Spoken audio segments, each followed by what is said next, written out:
Queridos, eu gostaria de ministrar uma palavra, e essa aqui vem do quartinho da oração. A carta de Romanos, o apóstolo Paulo, ele vem falando sobre a segurança de salvação nesse capítulo de número 8. Só que a carta de Romanos, eu gostaria que você deixasse ela aberta. Se você for analisar, Paulo, ele vem trazendo uma forma, porque ele anelava ver aquele povo. Então ele vem trazendo assuntos, e o que Paulo escreve nessa carta é algo muito profundo e até mesmo lindo de se ler.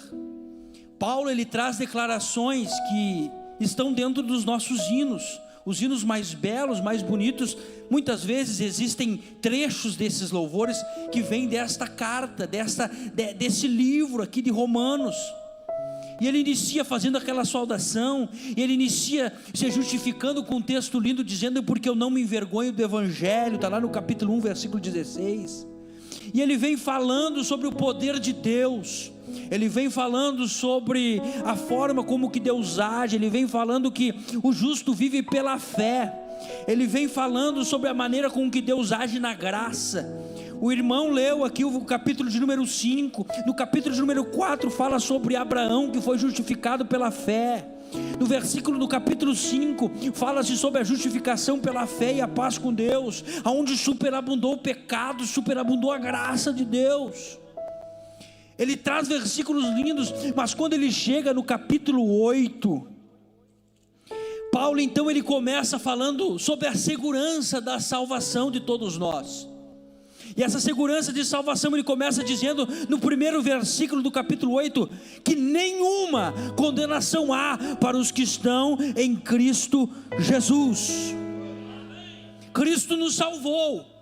Existe uma condição que não pode ser modificada, existe algo que não pode ser mudado, ainda que nos tirem a palavra de Deus das mãos, ainda que nos tirem os livros, ainda que fechem as nossas igrejas, ainda que tranque as portas das nossas casas, existe uma condição que não pode ser mudada. Que condição é essa, irmão Estevão? A condição que nós somos salvos por Jesus, e que não há nenhuma condenação para aqueles que estão em Cristo. Não há nenhuma condenação, ainda que o diabo venha todo dia tentar colocar isso no teu rosto, na tua cara, dizendo: você não é perfeito. Essa condição não pode ser mudada, essa salvação não pode ser mudada. E ele vem trabalhando nesses versículos, no capítulo 8 em diante, ele fala sobre a condenação, ele fala como o Espírito Santo produz em nós essa certeza de salvação.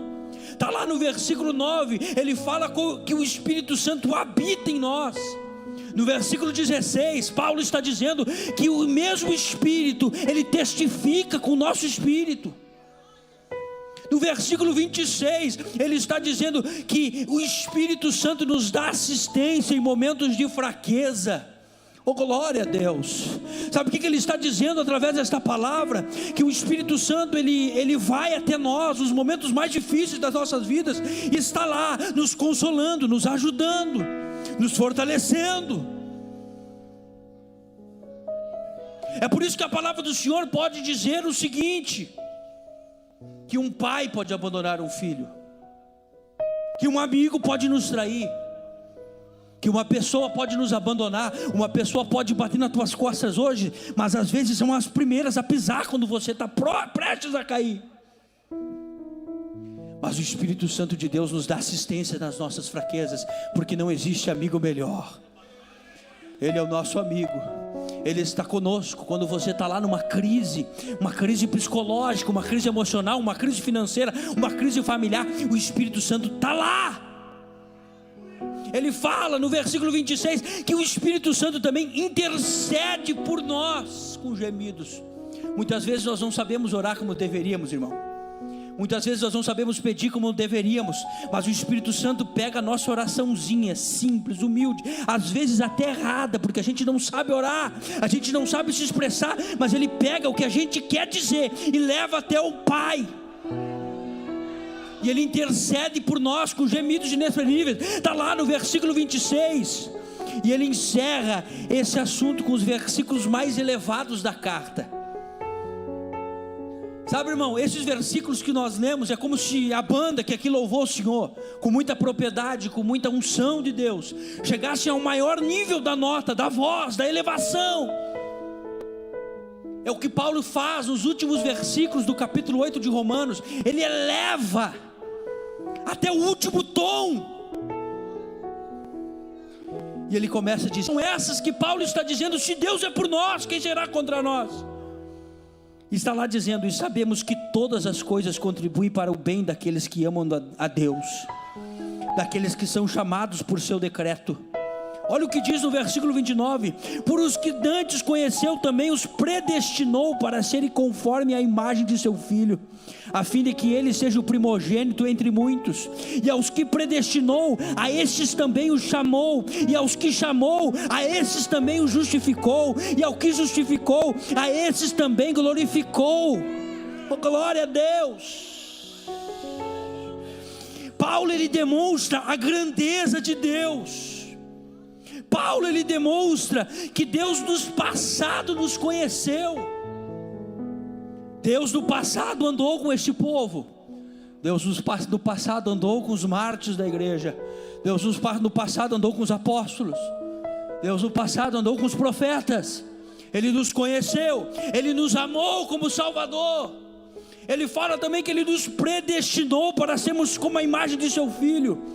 Oh, glória a Deus. No tempo e na história Ele nos chamou, nos justificou, e no futuro nos glorificará.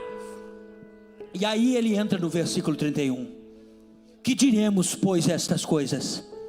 Se Deus te chamou, se Deus te justificou, se você é salvo, que diremos, pois, estas coisas? Se Deus conhece você, se Deus cuida de você, que diremos, pois, a estas coisas? Se Deus é por nós, quem será contra nós? Ele então começa falando 5 perguntas retóricas. A pergunta retórica é aquele que ele faz a pergunta e ao mesmo tempo ele já responde.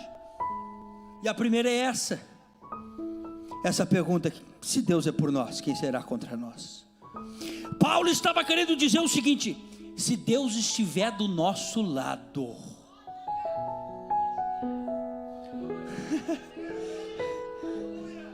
se a resposta para a oração de alguém aqui: se Deus estiver do nosso lado. Sabe, irmão, existe algo que Deus não trabalha. Sabe o que Deus não trabalha? Com a lógica humana. Deus não trabalha com a lógica humana. É só olhar para a história de Elias. Ele profetiza por um povo que está totalmente entregue ao pecado. Ele profetiza sobre um povo que está totalmente fora dos caminhos do Senhor. E ele diz: segundo a minha palavra não vai chover. Aí, irmão, Deus pega esse profeta, homem de Deus, profeta, fiel, que não pecava, que seguia os mandamentos, que servia a Deus, e diz para ele: meu filho, sai daqui agora e vai lá para a beira do rio Querite. Lá os corvos vão te alimentar.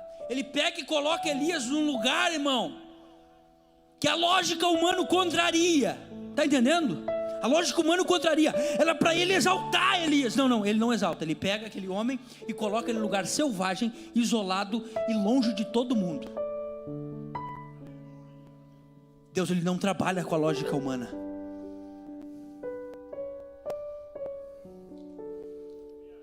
Sabe? E essa palavra me deixa entender o seguinte: que essa aqui é uma decisão nossa. Que decisão é essa, irmão Estevão? Você quer ficar com a lógica humana? Sabe por quê? Porque existem pessoas que a gente encontra e diz assim, ó: como é que pode? Eu sou fiel a Deus, eu sou dizimista, eu sou ofertante, eu sirvo ao Senhor, e as coisas não estão indo para frente. Eu estou indo na igreja e as coisas não estão dando certo. Eu estou servindo ao Senhor e as coisas não estão dando certo. Gente, Deus não trabalha com a lógica humana. Deus pegou o profeta Elias e colocou lá para ser sustentado por corvos, num lugar isolado, selvagem. Ele era de Gileade, um lugar bom de se viver. Ele pega e coloca lá, esconde. E a lógica humana com Deus não funciona. Ou você entende que existe um lado que Deus está cuidando, que Quem está do lado de Deus, é o que Paulo está dizendo, quem está do lado de Deus tem vantagem. Ou você entende que quem está do lado de Deus, Deus está no controle, ou você fica com a lógica humana. E a lógica humana é aquilo: você pode até ter aplauso hoje, mas os primeiros que estão te aplaudindo são os primeiros que vão botar o pé para você cair. A lógica humana, o que te abraça hoje são os primeiros que vão rir de você, vão te trair. A lógica humana é essa, irmão. A lógica humana, a gente trabalha com uma regra, sabe? Que a gente espera alguma coisa. Você dedica o amor a uma pessoa e espera que ela corresponda. Essa é a lógica humana. A gente espera. A lógica de Deus é diferente. Sabe por que a lógica de Deus é diferente? Porque Deus olhou lá para a humanidade, olhou para nós, aqui nessa terra. Ainda que poucos, ou nenhum, mas Ele amou de uma forma tão grande, que João 13,16 está para nos lembrar disso. Ele nos amou de uma forma tão grande, e a Bíblia diz que Deus amou o mundo de tal maneira, que deu o seu Filho unigênito, para todo aquele que nele crê não pereça, mas que tenha a vida eterna. Você está entendendo, irmão? O que Deus fez é um amor que move o coração de Deus de uma forma tão especial, que Deus não trabalha com a lógica humana. É por isso que ele, antes de honrar Elias, ele coloca ele num lugar totalmente isolado, totalmente distante. Por quê? Porque ele não trabalha com a lógica humana. E Deus me trouxe aqui para dizer para alguém: saia da lógica humana e comece a entender que Deus te trouxe aqui, porque apesar da situação não estar tão fácil, a situação está difícil, o problema parece que vai te matar, mas eu sou profeta de Deus essa noite aqui, e vou te dizer, em nome de Jesus, te prepara, porque o amor de Deus vai trazer uma virada na tua história. Receba essa palavra: o amor de Deus vai mudar a tua história, o amor de Deus vai mudar a maneira com que você tem vivido os projetos, os sonhos, a maneira com que você tem colocado a sua vida, porque Ele é maioria. Oh, glória a Deus. Nós estamos debaixo do favor de Deus. A segunda pergunta que ele faz, versículo 32, olha aí na sua Bíblia. Olha só o que ele faz. Se Deus nos deu Jesus, se Ele nos entregou Jesus, por que nos negaria as coisas menores? É o que Ele está fazendo. Ele pega o maior e bota para o menor. Se Ele nos deu o maior, por que negaríamos as coisas menores? Deus me trouxe aqui para te tirar da zona de conforto, irmão. Deus me deu essa palavra aqui, que é para tirar você do raso. Deus me deu essa palavra aqui para você entender que se Deus já te deu o maior, o que tinha de mais importante, o que tinha de melhor, o que tinha de maior, por que Ele não vai mudar a tua situação? Sabe, por que Deus não vai realizar o teu sonho? Se Ele já te deu o maior, por que Ele não vai cuidar de você? Por que Ele não pode curar você essa noite aqui? Por que através da fé Ele não pode curar você essa noite aqui? Por que Ele não pode renovar você? Se Ele já te deu o maior, por que as demais coisas, as coisas menores, as coisas do nosso dia a dia Ele não pode fazer? É como se Paulo tivesse respondendo: Ele já nos deu o maior, gente. Deus está falando com alguém aqui, está tirando a venda que Satanás colocou nos teus olhos, que diz que tudo não vai dar certo, tu não vai conseguir, tu não vai sair do lugar, tu não vai prosperar, tu não vai ser curado, Deus não vai te renovar mais, Deus não vai falar mais contigo. Ah, irmão, mas há uma presença de Deus que está sobre esta igreja aqui. Há uma graça de Deus que está sobre esta igreja aqui, que Deus está dizendo: eu nem que for preciso eu fazer pela primeira vez na tua vida, nem que for preciso eu renovar você de novo, nem que for preciso você vir aqui na frente e fazer uma nova aliança de novo, as coisas vão mudar. Oh, glória a Deus. Olha só, irmão, A terceira pergunta no versículo 33: quem poderá acusar os eleitos de Deus? É Deus quem nos justifica. Não existe mais dívida. Não existe mais dívida. Não existe mais dívida. Sabe, irmão, teve um irmão que me procurou uma vez no final do culto e disse: irmão Estevam, se eu te contar o meu pecado, eu vou até preso. Eu disse para ele: olha, vá preso, mas não perca a tua salvação. Sabe, irmão, esse tempo que eu tive fazendo quimioterapia, Deus me deu uma outra palavra, está lá em Tiago, capítulo 4, versículo 14, que fala: a vida, o que é a vossa vida? A vida é um vapor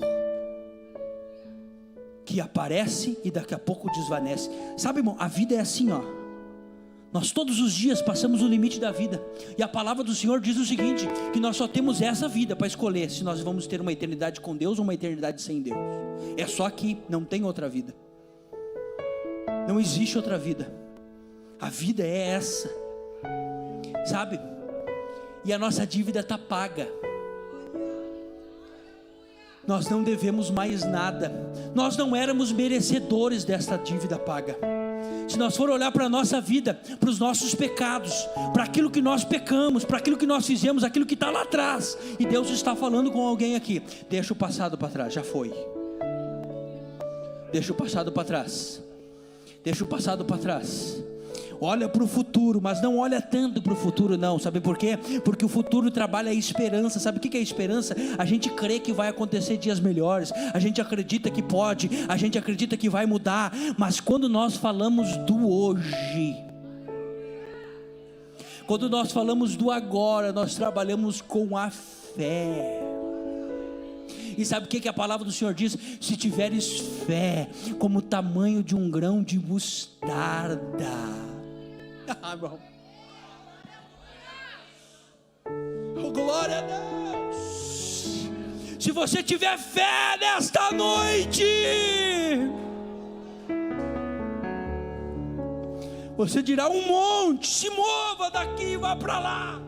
Sabe o que Deus está dizendo? Quando não tiver mais o que fazer, oh glória a Deus, quando a circunstância dizer é morte, quando você chegar com um diagnóstico de câncer, como eu cheguei na minha história, e dizer: olha, é possível que morra, quando não tiver mais o que fazer, sabe o que a palavra de Deus está dizendo? A fé trabalha hoje, a fé move hoje, a fé faz com que Deus olhe com favor para você e diga: é possível ser curado, é possível ser transformado, é possível ser mudado.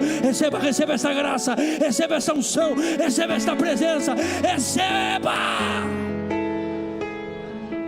A quarta pergunta: quem poderá nos condenar? Quem poderá condenar o eleito de Deus? Versículo 34. E ele fala: porque não podemos ser condenados por três justificativas. Primeira, Cristo morreu. Segunda, ressuscitou. Terceira, está numa posição de majestade e intercede por nós. Doutor Marcelo, quando nós recebemos uma procuração, as pessoas ficam tranquilas em passar aquele peso que está nos seus ombros para nós.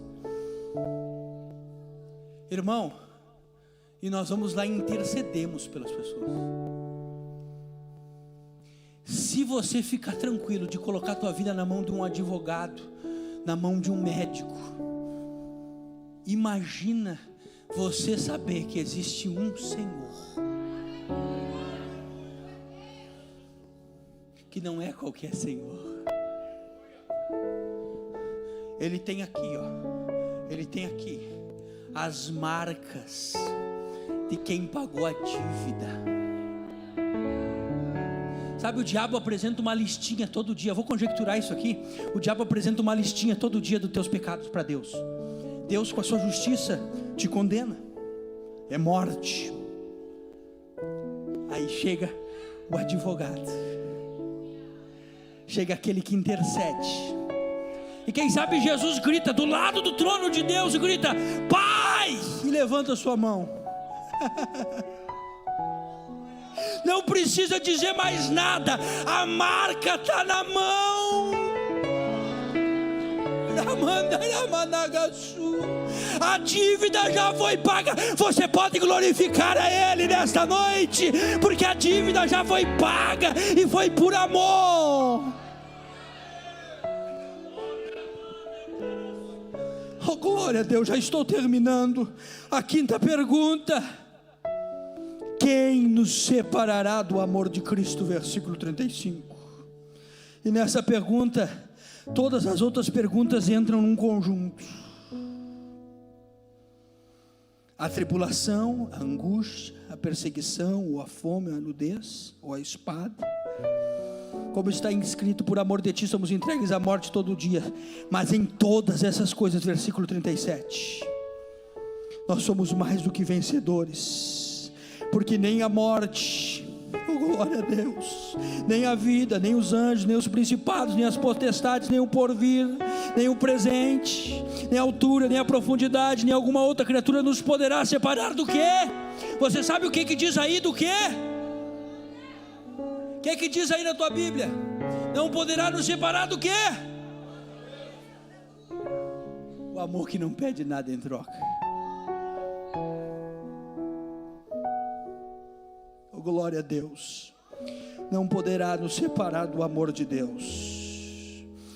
Esse versículo 36 é lindo, porque ele faz uma menção lá de Salmos 44 e 22. Nós somos entregues à morte todo dia, mas nós somos mais do que vencedores. Lembra dos mártires, irmão, da igreja? Lembra? Quando iam ser jogados aos leões, às fogueiras. Puxa a tua memória agora, pensa. Eles iam cantando.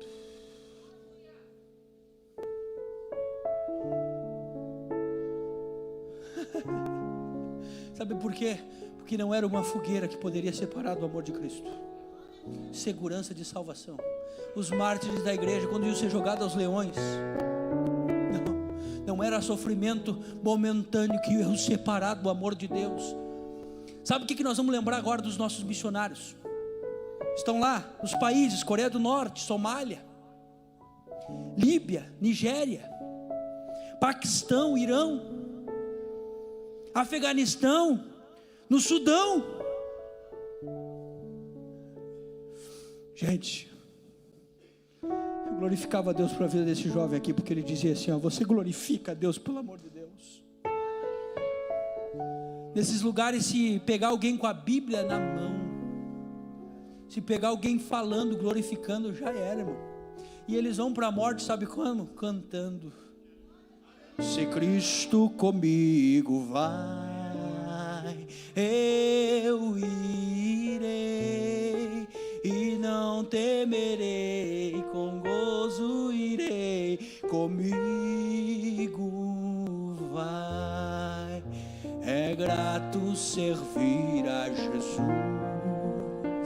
levar a cruz. Se Cristo comigo vai, eu irei. Eles vão assim cantando, com um sorriso no rosto. Ninguém entende, mas eles entendem. É o amor de Deus, que nada poderá separar. Nada, nada. Nada poderá nos separar do amor de Deus. Fique de pé comigo. Eu quero orar com você agora. Mas antes disso, lembra de Estevão, irmão. Foi apedrejado. Só que Estevão no caminho da morte. E quem é apedrejado, eu entendo que ele vai se defender. Certo? Ele vai se defendendo. Estevão não. Primeiro mártir da igreja. Estevão, cheio do Espírito Santo. A Bíblia diz que quando Estevão ia indo para ser apedrejado, ele não ia de cabeça baixa. Ele não ia com um semblante triste. Sabe por quê, irmão? Porque a vida aqui passa muito rápido. A vida é um vapor. Quando você olha, pastor Nelson, já chegou aos 70. Quando você vê, já foi. Sabe, e esses homens entenderam isso, que nem isso pode separar do amor de Cristo. Em vez de Estevão ir de cabeça baixa, quem sabe se defendendo das pedradas, Estevão resolve olhar para o céu. Eu sinto a graça de Deus aqui. E quando Estevão está olhando para o céu, de repente o céu se abre. Já parou para pensar nisso, irmão? Estevão está indo para a morte. Era para estar se defendendo, era para estar com medo, era para estar negando Jesus. Não, ele está indo com a cabeça erguida. E de repente o céu se abre.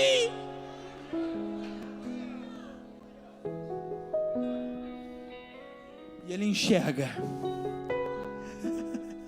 aquele que estava morto, mas reviveu. Aquele que o seu nome é lindo. Aquele que o seu nome é maravilhoso, Conselheiro, Deus forte, Pai da eternidade, Príncipe da paz. E eu quero conjecturar aqui, que quem sabe, além das palavras que Estevão disse naquele momento, ele pensou no amor de Cristo.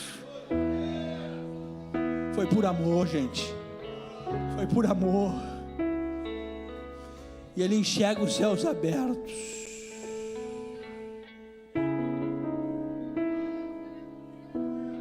É o amor, gente. É o amor que te mantém de pé. É o amor que te faz prosperar. E o apóstolo Paulo, nesses versículos que nós lemos, te dá essa certeza de segurança, de salvação. E por último ele fala nesses 10 elementos para deixar o leitor sem ter o que dizer. Sabe, irmão, eu vou contar para você o seguinte.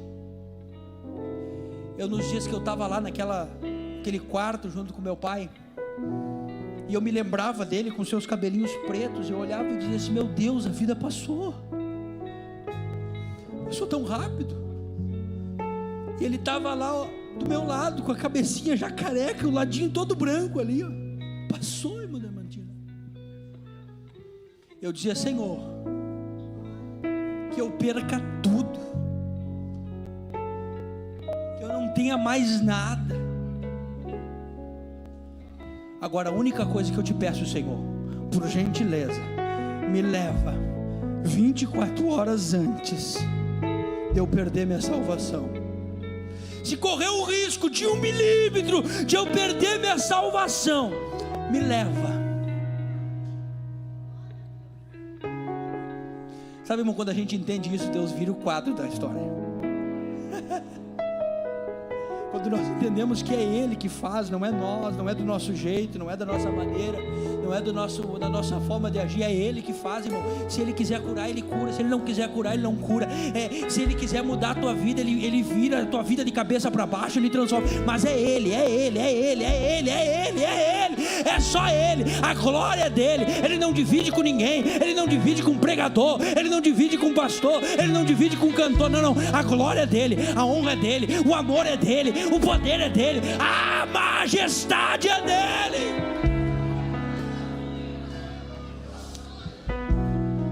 Eu encerro minha mensagem nessa noite dizendo o seguinte: nós já vamos orar. Eu gostaria de fazer esse convite.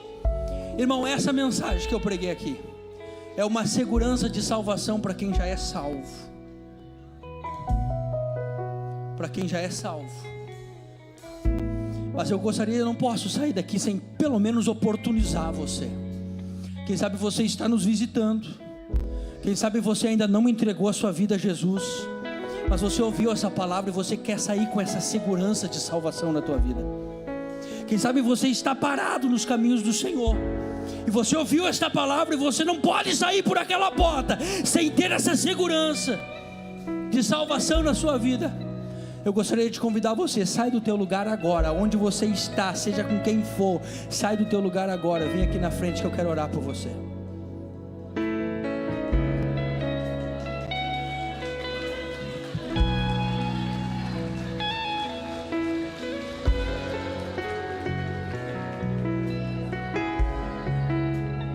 Esse é o amor que transforma. Pode cantar enquanto eles vêm. Quando eles vêm, vocês vão cantando. Quando eles vêm, você vai adorando. Ainda dá tempo de você vir.